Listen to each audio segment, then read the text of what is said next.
Agenda item number 13, that is the constitutional review. And at this point I'd like to invite Dr. Jonathan Sexton, Chairman of the Standards Committee, to come to the front and give an introduction to the item. Mr. Chairman, members, herewith are proposed amendments to the Constitution for approval by full Council.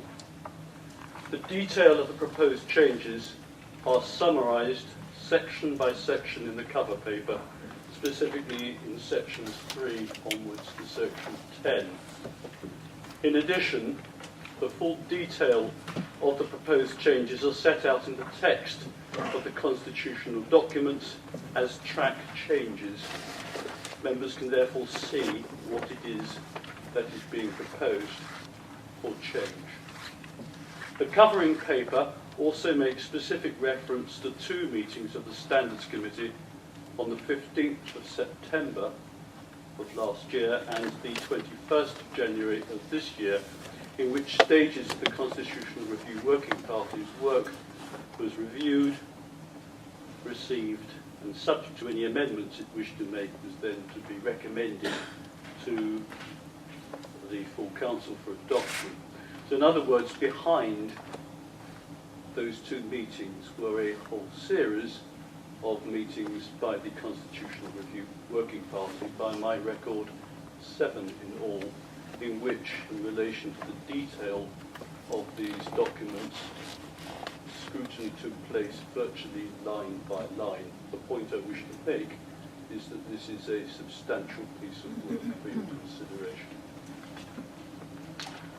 I would like to place on record my thanks to Essex Legal Services for their preparatory drafting work, for their discreet, effective and disinterested advice that was offered, to the monitoring officer and to the staff of Democratic Services, whose insight and experience has excellently supported the review process, and above all, to members of the Constitutional Review Party and of the Standards Committee who have engaged in this process so positively and constructively. Their engagement has been genuinely cross-party. I am grateful for that non-partisan approach in the recognition that an effective constitution is vital to the function of all of our business. If full Council approves these proposed changes, this will complete a further of the recommendations set out for the Council by the 2014 peer review of the Local Government Association. Finally, assuming that full Council indeed passes and approves these changes, in one sense this is the easy bit.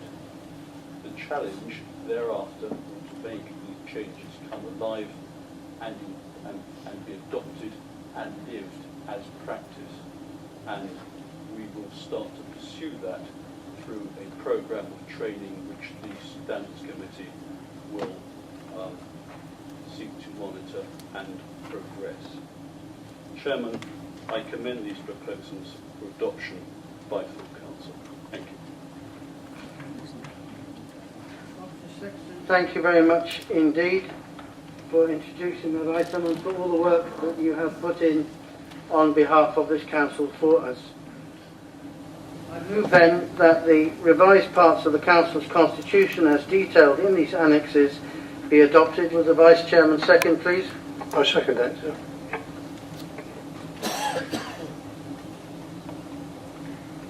Councillor Johnson. Yeah, thank you very much, Chairman.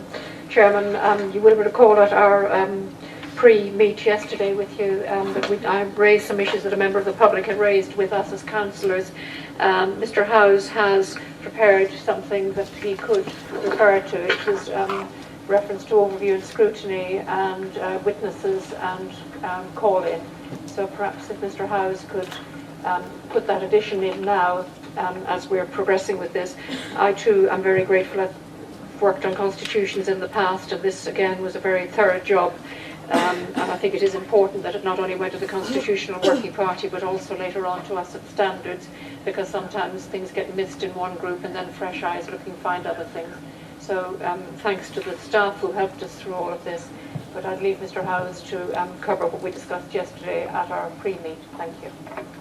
Thank you very much, Councillor John. Thank you, Chairman. If I can crave members' indulgence, there was an issue which a member of the public pointed out, that perhaps there was a lack of clarity in the call-in procedure in terms of the right of the scrutiny panel to actually upwardly delegate its function in relation to call-in to council.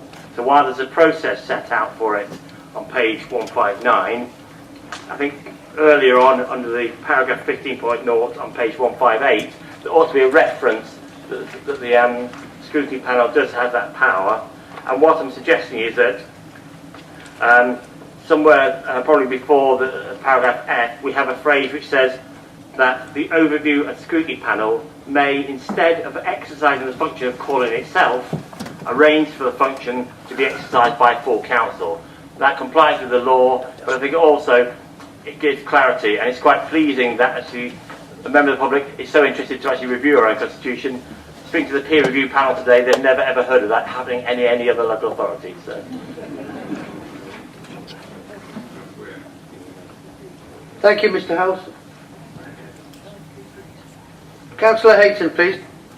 Thank you very much, Chairman. I just want to acknowledge what Dr. Sexton has said about the working party, but I think from the working party, I think Councillor Campbell and myself would like to thank him for his guidance through the difficult transcription that we had to go through. Thank you very much, Dr.